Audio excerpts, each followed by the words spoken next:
بسم اللہ الرحمن الرحیم. نئی بات کے ساتھ میں ہوں فواد احمد. ناظرین، پوری دنیا کی معیشتیں کرونا کی وجہ سے تباہی کا شکار ہیں. پاکستان بھی کسی صورت محفوظ نہیں. پاکستان کی معیشت بھی کرونا کے بعد ہم یہ دیکھتے ہیں کہ مشکل حالات کا شکار ہے.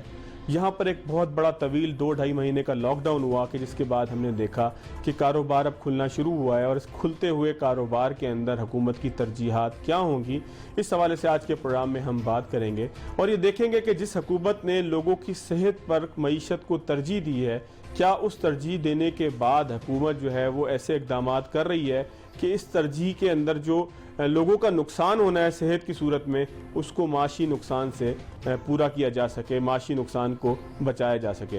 ہمارے ساتھ موجود ہوں گے آج کے پروگرام میں اشفاق طلحہ صاحب، جو ماہر معاشی امور ہیں، ٹیکس کے امور کے ماہر ہیں، اور خاص طور پر گزشتہ دنوں ہم دیکھتے ہیں کہ آئی کیب جو ہے وہ انٹرنیٹ پر مختلف لوگوں کی میٹنگز کر رہا ہے، اسٹیک ہولڈرز کی میٹنگ کر رہا ہے جن کا تعلق حکومت سے بھی ہے، اپوزیشن سے بھی ہے. تو ان میٹنگز کے اندر کیا ڈسکشن ہو رہی ہے، کیا تجاویز مرتب ہو رہی ہیں لوگوں کا، خاص طور پہ حکومتی لوگوں کا، اسٹیٹ بینک کے گورنر کا، جو معاشی امور کے ہمارے مشیر ہیں حفیظ شیخ صاحب، ان کا کیا رویہ ہے، وہ کیا سمجھتے ہیں کہ اس بحران سے اپرچونٹی کیا ہمیں حاصل ہوگی اور معیشت کو ہم آگے کیسے لے کے چلیں گے. اشفاق طلحہ صاحب سے گفتگو شروع کرتے ہیں. بہت شکریہ اشفاق طلحہ صاحب. طلحہ صاحب، آپ لوگ مستقل آئی کیپ کے پلیٹ فارم سے، اس کے ماڈریٹر بھی آپ ہیں، مختلف جو ہے وہ زوم کی میٹنگز کر رہے ہیں ارباب اختیار کے ساتھ بھی اور اپوزیشن کے ساتھ بھی. جو اس سے پہلے جو معیشت کے ماہرین تھے، یعنی کہ مفتاح اسماعیل صاحب کا اگر ہم تذکرہ کریں، ان سے بھی آپ نے بات کی. آپ نے اسٹیٹ بینک کا ورژن بھی لیا کہ معیشت کو آگے کیسے چلانا ہے اور کرونا کے بعد کی کیا صورتحال ہے، اور اس کے علاوہ حفیظ شیخ صاحب سے بھی آپ نے بات کی. ایک ایک کر کے تینوں کی طرف آتے ہیں. حفیظ شیخ صاحب سے جو آپ کی بات ہوئی، ظاہر ہے کہ اس وقت معیشت کا اسٹیئرنگ انہی کے ہاتھ میں، بے شک کہ عمران خان صاحب حکومت کے سربراہ ہیں، لیکن حفیظ شیخ صاحب کی اہمیت سے کوئی انکار نہیں کر سکتا. با اختیار قسم کے جو ہے وہ وزیر خزانہ یا مشیر خزانہ ہیں.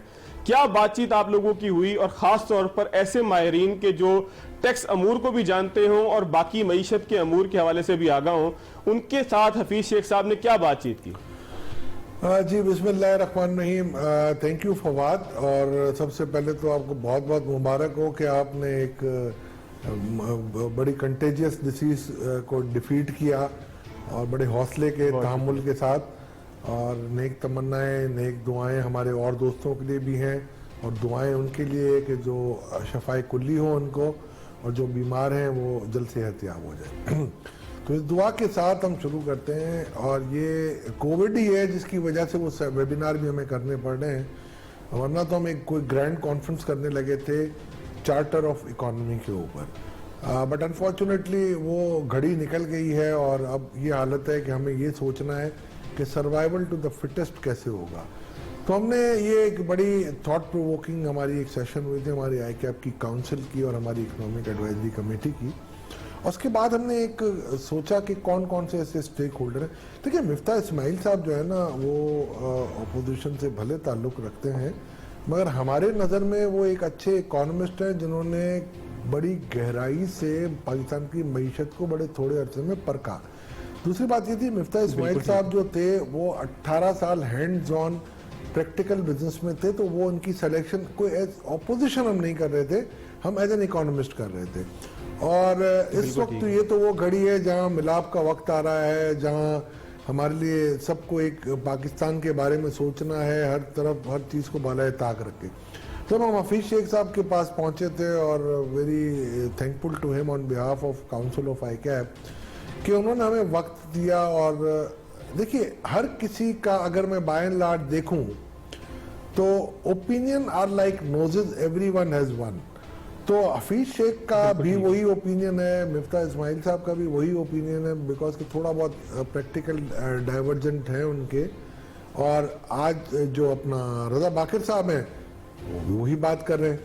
تو اب ایکچولی ایشو یہ ہے کہ حفیظ شیخ صاحب کا یہ کہنا ہے کہ perceive an opportunity from adversity, اور اس میں وہ یہی کہہ رہے ہیں کہ جی دیکھیں، کچھ چیزیں ہمارے ایڈورسٹی میں آئی ہیں، ایگریگیٹ ڈیمانڈ ہماری کم ہوئی ہے، سپلائی کو مینیج کرنا، کیونکہ امپلائمنٹ لیول کو بڑھانا بہت مشکل ہے ہمارے لیے. ابھی ہم اس وقت اتنے بڑے بجٹ ڈیفیسٹ کے ساتھ، سوشل سیفٹی نیٹ ہمارا کم ہے، اس کے ساتھ ان ریسورسز کو مینیج کرنا اور اس کی ٹریڈ آف کرنا از ویری ڈیفیکلٹ فار اس. جیسے کہ ایکسپورٹس آپ کی کم ہو رہی ہیں, ویزا بھی امپورٹ بھی کم ہو رہی ہیں, ریمیٹنسز کم ہو رہے ہیں آپ کے, تو یہاں اور بھی آپ کے یوزیج بھی کم ہو رہے ہیں. امپلائمنٹ جو یہاں پر کم ہو رہی ہیں تو باہر سے آپ کے پاس ایک انفلو بھی آ رہا ہے. تو یہ کافی ایک ڈیفیکلٹ سچویشن ہے. اور اگر آپ کو یاد ہو, آپ کے شو سے ہی ہم نے مارچ میں اور اپریل میں جب ہم نے یہ آپ کے شو میں بات کی تھی, اور میرا ایک اوپینین تھا کہ 0.38% تک نیگیٹو جائے گی آپ کی جی ڈی پی گروتھ. ٹھیک ہے. اور اس وقت آپ نے دیکھا ہوگا آئی ایم ایف یا ورلڈ بینک یا ہمارے کچھ انڈیپینڈنٹ اکانومسٹ وہ سب کہہ رہے تھے کہ نہیں, کچھ بہت زیادہ کہہ رہے تھے, کچھ بہت کم کہہ رہے تھے, اور کچھ کہہ رہے تھے نہیں نیگیٹو نہیں جائے گی. گورنمنٹ کا بھی یہ اسٹینڈ تھا. But at the end of the day, after 40 days of circulation of my report from 8 April to 18 میں, گورنمنٹ کی جو فگرز آئے نیشنل اکاؤنٹ کمیٹی کے, جو پاکستان بیورو آف اسٹیٹسٹکس نے جو انہوں نے کمپائل کیا, تو وہ بھی ملا کے آپ کا 0.38 مائنس ہی آیا. تو جب میں ان چیزوں کو دیکھتا ہوں تو ہمیں by and large economic consequences of covid کا اندازہ ہو گیا ہے. اور جو دنیا کی معیشت گر رہی ہے اس کے مقابلے میں پاکستان کا امپیکٹ ضرور آیا ہے, مگر ابھی تک جو چیزیں آیا ہوئی ہیں ہمارے سامنے وہ ایک حد تک بہت خطرناک ہیں, مگر دنیا کے مقابلے میں ہماری یہ خطرہ کم ہے.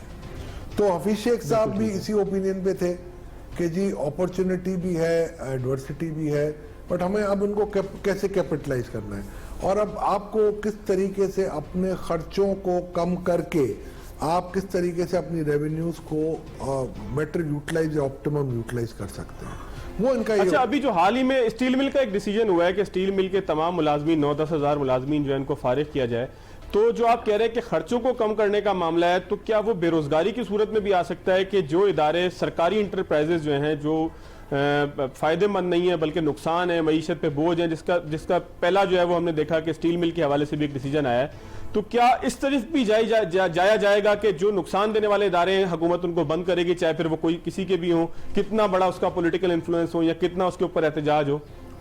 میرا خیال ہے یہ شاید کوئی فائنلائزیشن نہیں ہے, کیونکہ میں اس وثوق کے ساتھ تو ضرور کہہ سکتا ہوں کہ پرائیویٹائزیشن کے بورڈ کا ممبر میں بھی ہوں. ایسی کوئی بات میرے سامنے سے ابھی تک نہیں گزری ہے فواد. میں نہیں سمجھتا کہ اسٹیل مل کی تو ہم پرائیویٹائزیشن یا لانگ ٹرم لیز کی باتیں کر رہے ہیں تو ایٹ دس جنکچر ہم سارے امپلائیز کو فارغ کر دیں. مجھے میرا خیال ہے اگر آپ دیکھیں گے نا تو گریجولی ریٹائرمنٹ آ رہی ہے لوگوں کی نا, تو اور 4-5 سال سے یہ بند ہے. یہ تو آپ مانیں گے کہ یہ معیشت پہ ہمارے اس وقت کنٹریبیوشن ان کی نہیں ہے, تو میں نہیں سمجھتا کہ ابھی اس قسم کا کوئی پرنسپل ڈیسیجن ہوا ہوگا.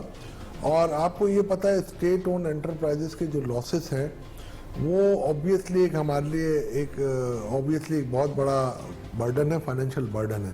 بس کا مطلب ہرگز یہ نہیں ہونا چاہیے کہ ہم ان کے امپلائیز کو نکال کے ان ایمپلائمنٹ میں اضافہ کریں. میں یہ سمجھتا ہوں کہ اس کے بہت بہتر طریقے سے آپ نتائج لا سکتے ہیں, اور آپ کو پرائیویٹائزیشن کی طرف زیادہ ایگریسولی پرسو کرنا پڑے گا.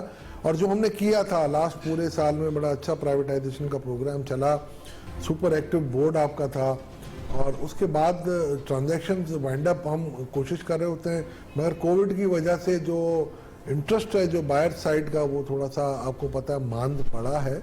مگر میرا خیال ہے آنے والے سالوں میں یہ کافی اسپیڈ پکڑے گا. تو میں نہیں سمجھتا کہ ابھی اصل میں آپ نے جو بات کی نا خرچے کم کرنے کی, تولا صاحب میں نے وہیں سے یہ پک کی ہے کہ خرچے کم کرنے سے پھر مراد کیا ہے آپ کی, خرچے کس طریقے سے کم ہوں گے, حکومت کون سی ایسی چیزوں کو مزید کم کرے گی کہ جس سے خرچے کم ہوں, عام آدمی کو کیا فرق پڑے گا ان خرچوں کو کم کرنے؟ دیکھیں ایک تو سب سے بڑا آپ کا ہٹ ہے, آپ اگر دیکھیں گے نا مارک اپ اور انٹرسٹ آن آپ کی جو بوروئنگز ہے, ٹھیک ہے جی, تو وہ جب بوروئنگز پہ آپ انٹرسٹ ریٹ جب آپ نے کم کیا تو پر پرسنٹیج پوائنٹ اگر نیٹ آف میں اسٹیٹ بینک پروفٹ لیتا ہوں تو 200 بلین پر پرسنٹیج پوائنٹ آپ کا آتا ہے. تو آپ نے 5.5% پوائنٹ آپ نے کم کیے ہیں. تو اگر آپ دیکھ لیں تو 900 سے 1000 بلین کا آپ کو ایک ڈفرنس آ سکتا ہے, مگر اتنا ایک جلدی نہیں آئے گا بیکاز کہ آپ کی لانگ ٹرم لائبلٹیز بھی ہوتی ہیں اور شارٹ ٹرم لائبلٹیز بھی ہوتی ہیں. تو میں یہ سمجھتا ہوں کہ اس کا امپیکٹ آپ کو آئے گا 700-750 کا اس سال میں, اور یہ گریجولی اگر آپ مزید اگر آپ دیکھیں گے کیونکہ اب آپ نیگیٹو انٹرسٹ ریٹ پہ چلے گئے ہیں, آپ کے انفلیشن سے کم آپ کا انٹرسٹ ریٹ ہے اور دنیا اسی کو فالو کر رہی ہے. تو اب نیکسٹ اسٹیپ آپ کا یہ ہونا چاہیے کہ آپ آئی ایم ایف سے ری نیگوشیٹ کر کے سینٹرل بینک جو گورنمنٹ کو لوننگ دیتا تھا وہ آپ کے سینٹرل بینک کی کریڈٹ کو آن کرانا چاہیے تاکہ آپ کی پرائیویٹ سیکٹر لینڈنگ کم ہو اور آپ کے ٹیکس ریونیوز میں بھی اضافہ ہو ایک طرف سے, یا کم از کم ایک گروتھ آئے, اور دوسری طرف گورنمنٹ کی جو بوروئنگ ہے اور اس کا جو آپ کا پے بیک آتا ہے اسٹیٹ بینک کے ڈیویڈنڈز کے تھرو وہ بھی کم ہو. تو ایک تو میجر تو آپ کا یہ ہے. دوسرا آپ کا دیکھیں کافی اور خرچے ہیں, میرا خیال ہے ان کو بھی آپ کو تھوڑا کابینہ میں کوئی کمی نہیں کرتے نظر آ رہے. پہلے عمران خان صاحب حکومت سے پہلے یہ کہا کرتے تھے کہ مختصر کابینہ ہوگی, ایسے ہوگا ویسے ہوگا. کابینہ کا تو اب جو ٹیبل ہم دیکھتے ہیں کہ وہ تو اے ٹو زی بھرا ہوا ہوتا ہے بری طریقے سے. مشیر ہی مشیر ہیں, وزیر ہی وزیر ہیں, اور ظاہر ہے کہ چاہے مشیر پیسے لے یا نہ لے لیکن الٹیمیٹلی اس کے ساتھ اس کا ایک بیگیج ضرور چلتا ہے خرچے کی صورت میں. تو آپ نہیں سمجھتے کہ اتنی بڑی کابینہ, اتنی ساری وزارتیں, 18ویں ترمیم کے بعد جو وزارتیں ڈیزالو ہو گئی ہیں اس کو بھی فیڈرل کیپٹل کی سطح پہ آپ نے رکھ کر جو ہے وہ خرچہ بڑھایا ہوا ہے. مثال کے طور پر تعلیم کی وزارت اگر آپ لے لیں تو جب 18ویں ترمیم کے بعد صوبوں کے پاس وہ اختیار ہے تو پھر فیڈرل اس کا کیا کر رہا ہے؟ چند اسکولوں کو چلانے کے لیے, ایک دو یونیورسٹیز کو چلانے کے لیے انہوں نے بنایا ہوا ہے وزارت تعلیم کا سارا سیٹ اپ. صرف میں اسپیسیفک کسی فرد پہ تنقید نہیں کر رہا, کسی ایک وزارت پہ نہیں کر رہا, میں نے مثال کے لیے آپ کو بتایا. تو اللہ صاحب جی دیکھیں میں آپ کو بتاؤں 18ویں ترمیم کی یا نیشنل فائنانس کمیشن ایوارڈ جو ہم نے ٹاپسی ٹروی کیا تھا جو 58.5% اب جو ہو گیا ہے, یا اس کو ایکچولی دیکھیں تو 62.5% ہو جاتا ہے کیونکہ آئی سی ٹی کو بھی دینا پڑتا ہے, آپ صحیح کہہ رہے ہیں. اس کی جو بیسک اسپرٹ تھی وہ یہ تھی کہ آپ ڈیوالو کر دیں گے اور وہ وزارتیں ختم کر دیں گے, اور دوسرا یہ تھا کہ ایوری ایئر آپ 1% پوائنٹ آپ کا tax to G D P ratio بڑھائیں گے. تو tax to G D P آپ کا نہیں بڑھ رہا, وہیں لنگر آن آپ کر رہے ہیں, اور وزارتیں ڈیوالو آپ کرنے کے باوجود ایکسپینڈیچر کر رہے ہیں. بالکل آپ کی بات صحیح ہے, مگر دیکھیں یہ میں آپ کی بات سے ایگری بھی کرتا ہوں, مگر یہ ایک بالکل سمبولک خرچے تو کم ہو جائیں گے آپ کے, بٹ ایکچوئل ایسنس جو آپ کے ہیں نا وہ 3-4 بڑے ہیڈز ہیں. جو سب سے بڑا انٹرسٹ پیمنٹ کا آپ کا ہے, دوسرا آپ کا ڈیفنس کا دیکھیں ہم انفارچونیٹلی پچھلے سال نہیں بڑھا سکے. میں سمجھتا ہوں اس سال آپ کو ڈیو ویٹیج دینی پڑے گی ڈیفنس کو بھی, مگر آپ کا اس کی سب کی جڑ جو فوائد ہے نا وہ آپ کی ٹیکس ریونیو کی گروتھ میں ہے. اور ٹیکس ریونیو کی ٹیکس تو تولا صاحب آپ کا خاص ٹاپک ہے, اس کے اوپر ہم پروگرام کے اگلے حصے میں بات کریں گے. مجھے نا ذرا جو آئی کیپ سارا ایفرٹس کر رہا ہے نا, میں ذرا چاہ رہا تھا کہ ناظرین, ظاہر ہے کہ ہر فرد کا شاید ایکسس نہ ہو زوم تک, اور ہر فرد کو آپ نے انوائٹ بھی نہ کیا ہو تاکہ بوجھ نہ پڑے آپ کے اوپر, تو اس کے حوالے تھوڑی سی بات کر لیں. رضا باقر صاحب جو ہے وہ بائی بک چلنے والے آدمی ہیں, ابھی تک ان کی ساری ایکٹیویٹیز سے محسوس یہ ہوا کہ وہ بائی بک چلنے والے ہیں, بائی پالیسیز چلنے والے ہیں. پولیٹیکل جو ایک نعرے لگتے ہیں یا ایک دباؤ آتا ہے تاجروں کی طرف سے, معیشت دانوں کی طرف سے, تجزیہ کاروں کی طرف سے, سوشل میڈیا کی طرف سے, میڈیا کی طرف سے, وہ اس کا دباؤ لینے کے بجائے اپنی پالیسی کے اوپر چلتے ہیں. تو ان کے ساتھ جو آپ کی بات چیت ہوئی, ان کا موڈ آپ کو کیا دکھائی دیتا ہے؟ دیکھیں انہوں نے بڑی پریکٹیکل باتیں کی ہیں, اور آپ کو پتہ ہے کہ تھوڑا بہت آپ لوگوں سے سیکھ کے نا میں نے بھی کچھ تھوڑے بہت اچھے کویشچنس کرنے شروع کر دیے ہیں اب مجھے, ٹھیک ہے نا. تو میں اب آپ کے کمپٹیشن میں آ گیا ہوں. تو مسئلہ یہ ہوا کہ آج ہم نے ان سے جب انٹرویو کیا اور بڑی ڈیٹیل ڈسکشنز ہماری ہوئی ہیں, اور وہ ڈسکشن میں I found them to be very practical and pragmatic. دیکھیں نیگیٹو انٹرسٹ ریٹ کا ایک کانسیپٹ تھا جو پرائر ٹو کووڈ آپ کو نظر نہیں آ رہا تھا کہ جی آپ کا انفلیشن تھا سے 11% اور آپ کا انٹرسٹ ریٹ تھا 13.25%. اب وہ سمجھ چکے ہیں کہ نہیں, اب وہ معیشت نہیں ہے اور ہمیں اس طرف مائل ہونا پڑے گا کہ ہم نیگیٹو انٹرسٹ ریٹ کی طرف چلے جائیں, تو کوئی مذائقہ نہیں ہے. ان کو پہلے اکنامک اسٹیمولس دینے کی اتنی ضرورت نہیں تھی, وہ یہ سمجھتے تھے کہ ایگریگیٹ سپلائی ایگریگیٹ ڈیمانڈ کی ایکویشن پہ ہم کنٹرول کر لیں گے. مگر اب یہ ان کی سمجھ میں آ گیا کہ کووڈ کے بعد جو ان امپلائمنٹ وغیرہ ہوگی وہ کافی حد تک خطرناک ہو جائے گی, تو انہوں نے اسٹیمولس بھی دیے. اور ہم نے ان کو یہ بھی اب دیے فائنینشیل انکلوژن کا, کیونکہ آپ کا سب سے بڑا جو ہٹ پڑتا ہے وہ آپ کا پیرلل اکانومی پہ پڑتا ہے. اور پیرلل اکانومی کی وجہ سے جب ہم بات کر رہے ہوں کسی سے, تو وہ ہم نے آج یہ ان سے بات بھی کی ہے کہ جی پیرلل اکانومی کو آپ کس طریقے سے ٹھیک کریں گے. تو ان کے پاس وہ پریکٹیکل سٹیپ لے کے آئے اور ہم نے ان کو یہی ریکویسٹ کی ہے کہ FBR آپ منسٹری آف فائنانس اور ICAP مل کے ایک جوائنٹ اسٹریٹجی ہم بناتے ہیں and let us include tax reforms کی رپورٹ کو وہ ایک بیسک پیرامیٹر آپ بنائیں اور اس کے حساب سے ہم آپ کو لے کے چلتے ہیں. فائنینشیل انکلوژن میں ہم نے ان کو کہا ہے کہ جی ہماری ٹیمیں ہماری جو فیمیل ممبرز ہیں ہماری جو بچیاں ہیں میری بہنیں ہیں وہ آپ کو آپ کے ساتھ ریسرچ کرنے کے لیے تیار ہیں. ہم نے ایک بہت ایکسٹینسو ریسرچ پہ کام کیا ہے.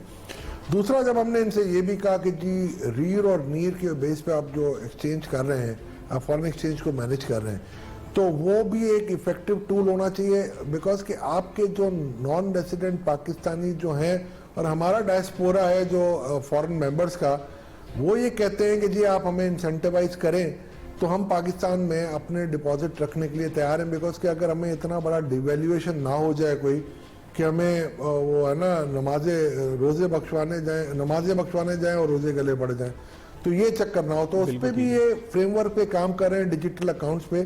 obviously آپ کی کچھ کمپلشنز FATF کی طرف سے بھی ہیں تو کنسیڈرنگ دیٹ. اچھا تولا صاحب ہم یہ کہہ سکتے ہیں کہ اب رضا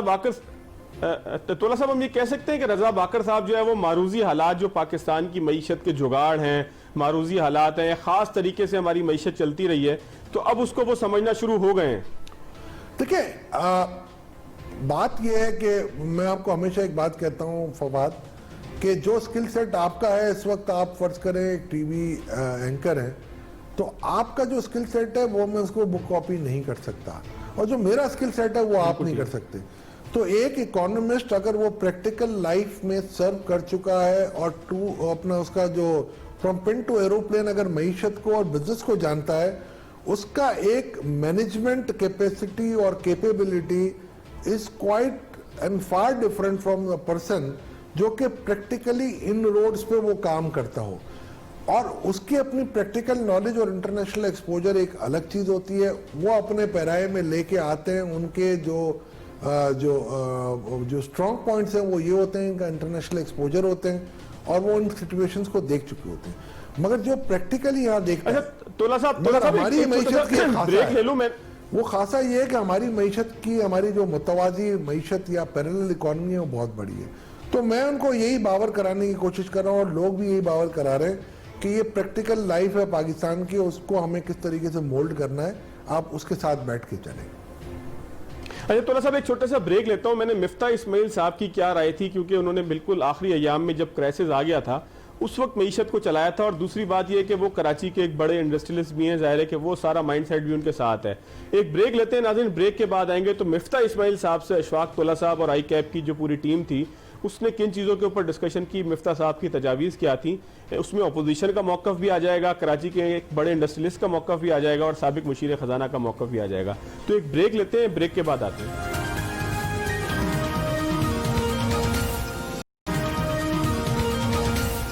بریک کے بعد ایک مرتبہ پھر خوش آمدید. ہمارے ساتھ موجود ہیں اشفاق تولا صاحب ماہر معاشی امور ہیں خاص طور پہ ٹیکس کے امور کے ماہر ہیں اور ICAP کے بھی جو معیشت کے حوالے سے ایک کمیٹی ہے اس کو بھی ہیڈ کرتے ہیں. اور پچھلے دنوں ہم یہ دیکھ رہے ہیں کہ زوم پر جب دیکھا ہم نے کرونا کی وجہ سے لاک ڈاؤن ہے تو بڑے پیمانے پر چونکہ سیمینارز نہیں ہو سکتے تھے سیشنز نہیں ہو سکتے تھے تو ہم دیکھ رہے ہیں کہ انٹرنیٹ کا استعمال کرتے ہوئے ICAP مختلف لوگوں کو آن بورڈ لے کے آنے والے بجٹ کی حکمت عملی طے کر رہا ہے.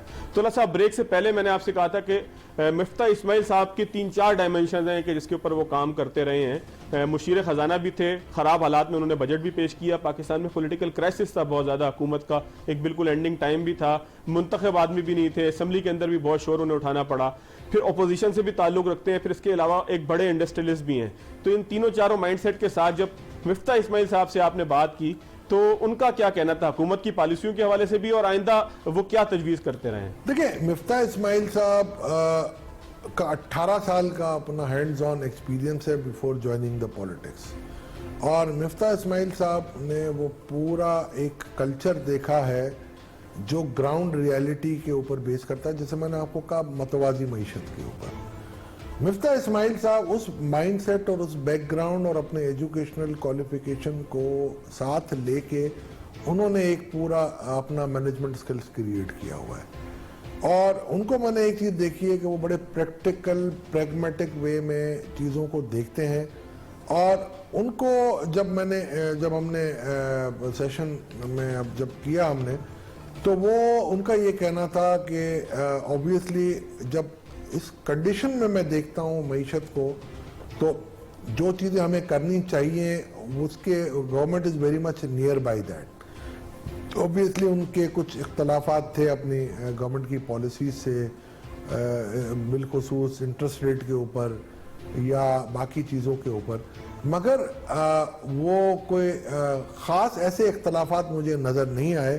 اور میں آپ کو ایک بات کہہ سکتا ہوں کہ آج کے دور کی ریسیپی, چاہے میری یہ ریسیپی فواد آپ کے پروگرام اس بات کی عکاسی, غمازی اور اس کی شہادتیں دیتے رہیں گے کہ میں نے ڈے ون سے ایک بات کی تھی کہ معیشت کی جو کامیابی اس بات میں پنہاں ہوگی آپ کی کہ آپ اپنے شرح سود کو کم رکھیے اور آپ آپ کی جو ایکسچینج ریگولیشن کو اسٹرانگ کیجئے اور کرنسی پیرٹی کو جتنا نیچے لا سکتے ہیں لے آئیے. تو یہی ریسیپی تھی, یہی ریسیپی ہے اور یہی ریسیپی رہے گی. اور یہی ریسیپی دیکھیں مفتاح صاحب کو بھی میں یہ بات جب میں کرتا ہوں تو شاید میرا خیال ہے میں حق بجانب تھا کہ آپ نے جب اپنا ڈیویلیویشن کی ان اناؤنسڈ 5% کی, یا آپ نے جب آپ نے انٹرسٹ ریٹ بڑھائے تھے, تو ان کا یہ کہنا ہوتا ہے ہمیشہ کہ جی کہ میں تو یہ چاہ رہا تھا کہ جب IMF کے پاس کوئی بھی نئی گورنمنٹ جائے تو اس کی پریپریشن تیار ہو. اور اس وقت میرا یہی اختلاف ہوتا تھا ICAP کے بجٹ سیمینارز میں کہ میں یہ کہتا تھا کہ نہیں, if you will do this they will say do more.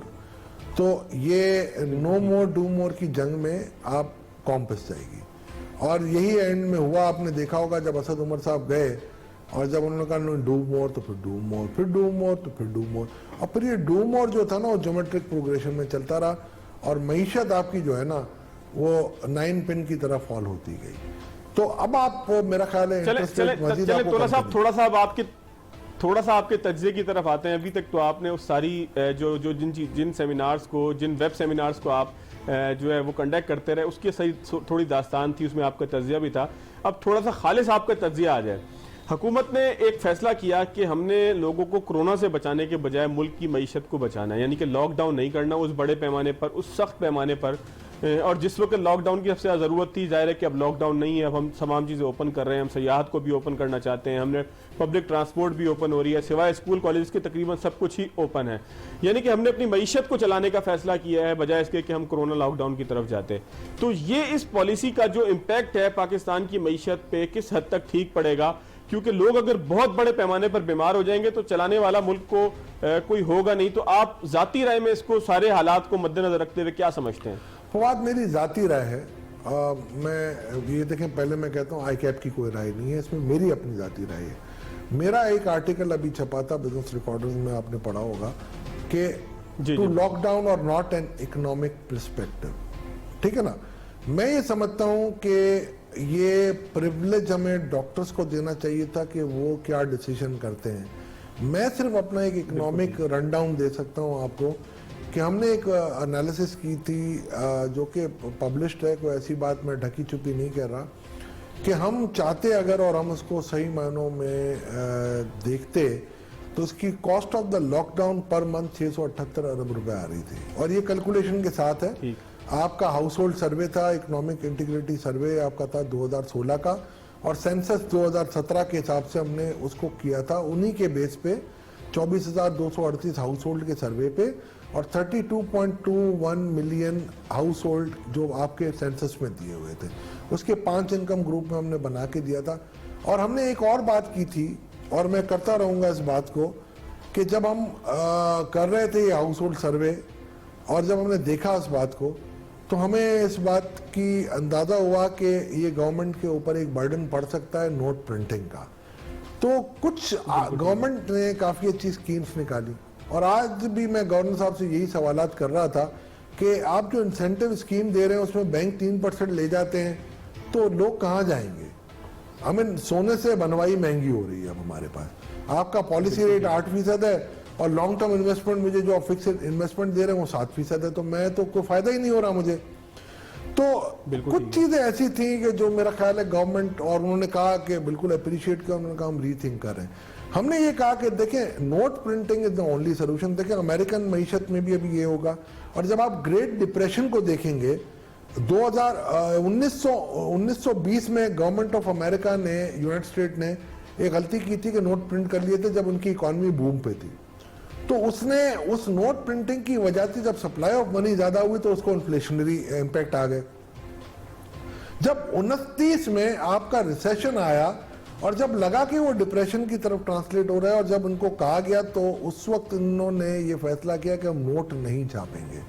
جب سپلائی آف منی گھٹی، ایونٹ ڈفرنٹ تھے، تو وہ ڈپریشن میں، اور ڈپریشن سے گریٹ ڈپریشن میں آیا، اور پھر ورلڈ وار ہوئی، اور پھر معیشت تباہ ہوئی. اس کو اٹھاتے اٹھاتے ان کو کافی عرصہ لگا، اور جو وہی آپ کا جو ہے نا وہ IMF کی تخلیق کا باعث بنا. تو میں آپ کو یہ کہہ رہا ہوں، حالات کو مد نظر رکھتے ہوئے میں یہ سمجھتا ہوں کہ اس وقت یہ آپ کے لیے آئیڈیل چانس تھا کہ آپ 1 مہینے کا اسٹرکٹ لاک ڈاؤن کریں. مگر جو ہمارے جو اکنامک مینیجرز ہیں یا جو ہمارے پولیٹیکل مینیجرز ہیں، ان کا یہ کہنا تھا کہ لاک ڈاؤن صرف چائنا کی ڈسپلنڈ اکانومی میں یا کوریا میں یا ایک نیوزی لینڈ میں یہاں کام آیا.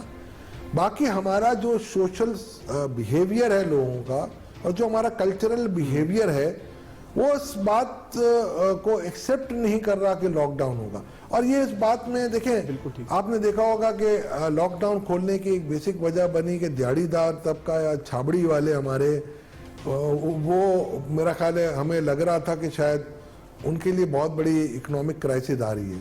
میں جب ہم نے لاک ڈاؤن کھولا آپ یہ نہیں سمجھتے رمضان کے، تولا صاحب آپ یہ نہیں سمجھتے کہ غلابی لاک ڈاؤن کی وجہ سے ہمیں نقصان ہوا؟ نہ ہم ڈیسائیڈ نہیں کر پائے کہ ہم نے کس ایکسٹریم پر جانا ہے.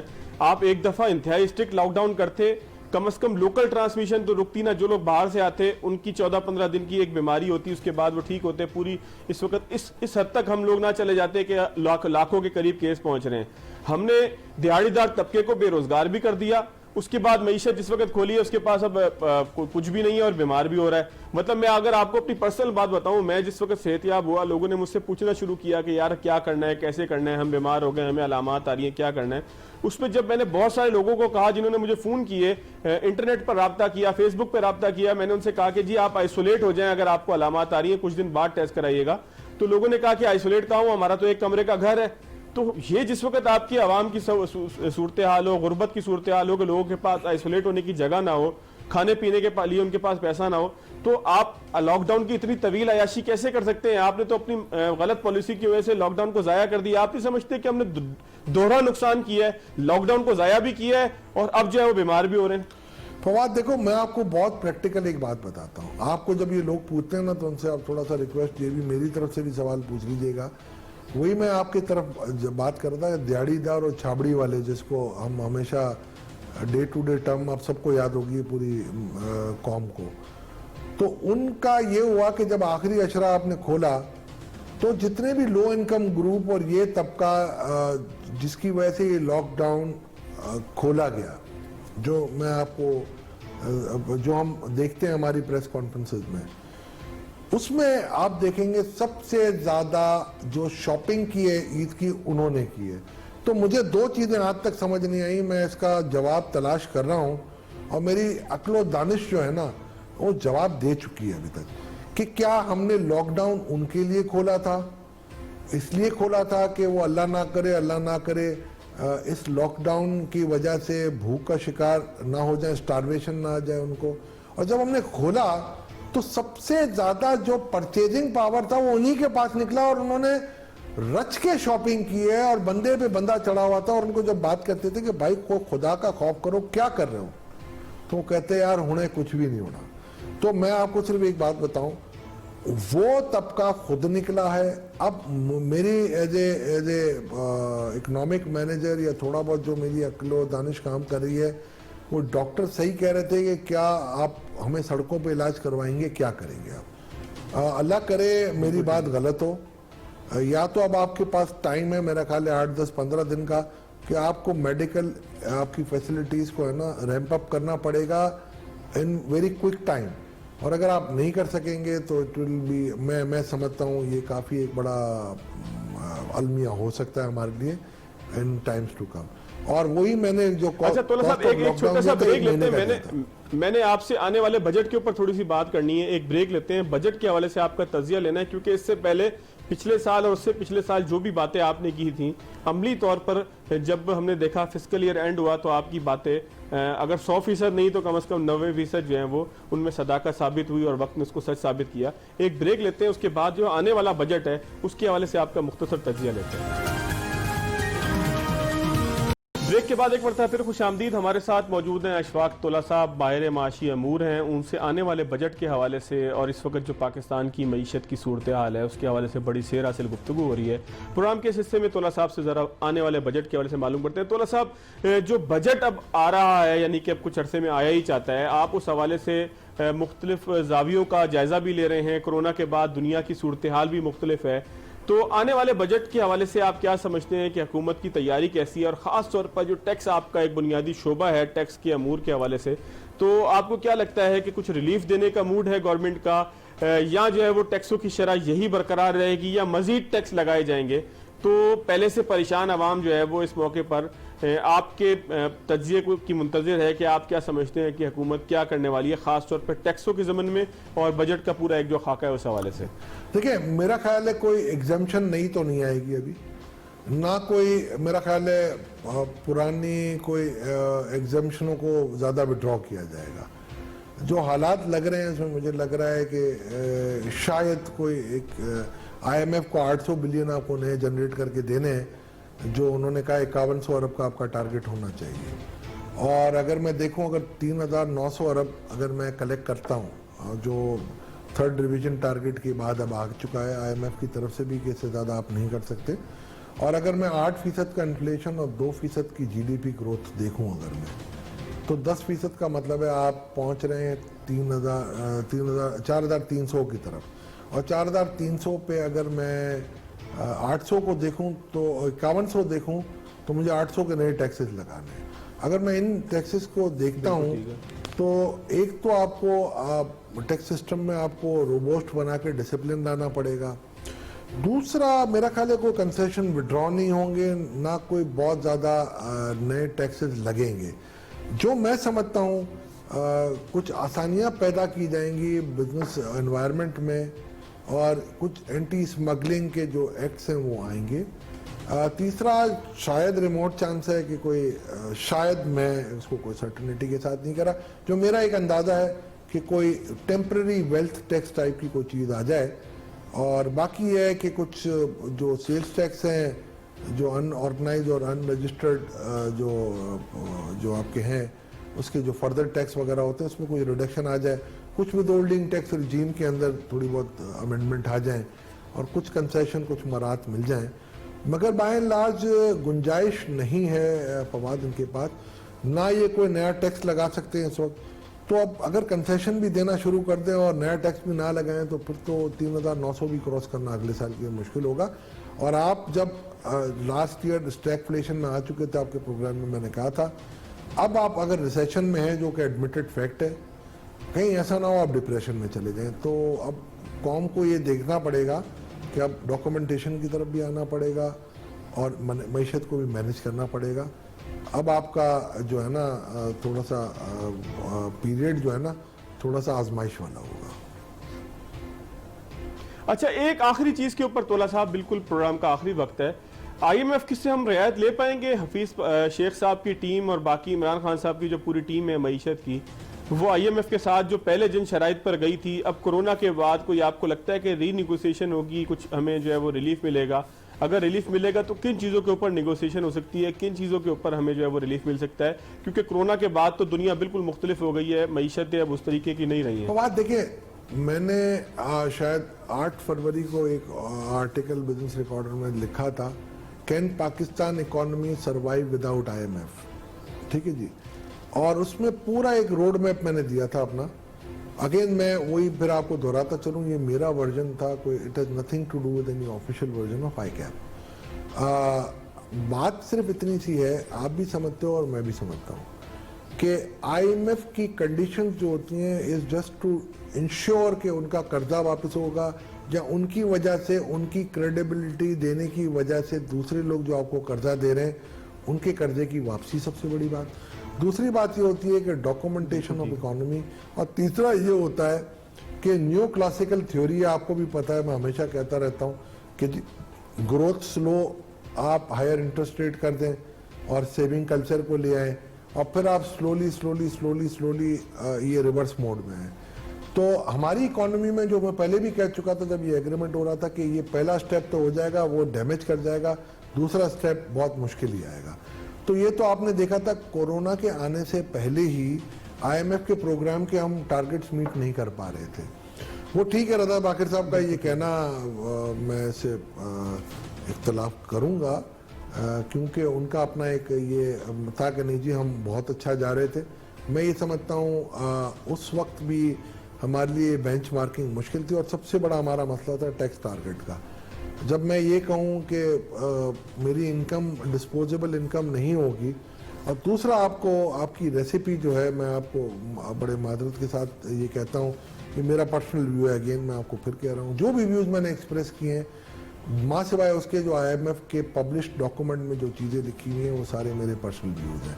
تو میں نے ہمیشہ ایک بات کی ہے کہ NFC ایوارڈ کو آپ کو فائن ٹیوننگ دوبارہ کرنی پڑے گی، اس پہ آپ کو بن گیا ہے۔ اور میں یہ نہیں کہتا کہ صوبوں کا شیئر آپ کلپ کریں، آپ اس کے اوپر کو برین سٹارمنگ کریں، اور کچھ چیزیں شیئر کی ڈیفینیشن بھی تھوڑی سی نا under article 161 of constitution of Pakistan کو تھوڑا سا ہمیں دیکھنا پڑے گا کہ شیئر کا مطلب کیا پیسوں کا شیئر ہے کہ پرسنٹیج شیئر ہے۔ تو یہ ریفرنس ہے، عارف الوی صاحب دے سکتے ہیں آنریبل سپریم کورٹ کو، اور وہ اس کا جواب دے سکتے ہیں۔ باقی آپ کو یہ دیکھنا پڑے گا کہ ڈیفنس آپ کا جو ہے وہ ایک منسل قوم آپ نے دیکھنا ہے، اور آپ کی سیکیورٹی پورے چاروں صوبوں کی، گلگت بلتستان، آزاد کشمیر کی، اسلام آباد کی، سب کی ہے۔ تو کیا یہ ذمہ داری نہیں ہے ہم سب کی کہ ہم کنٹریبیوٹ کریں اس میں؟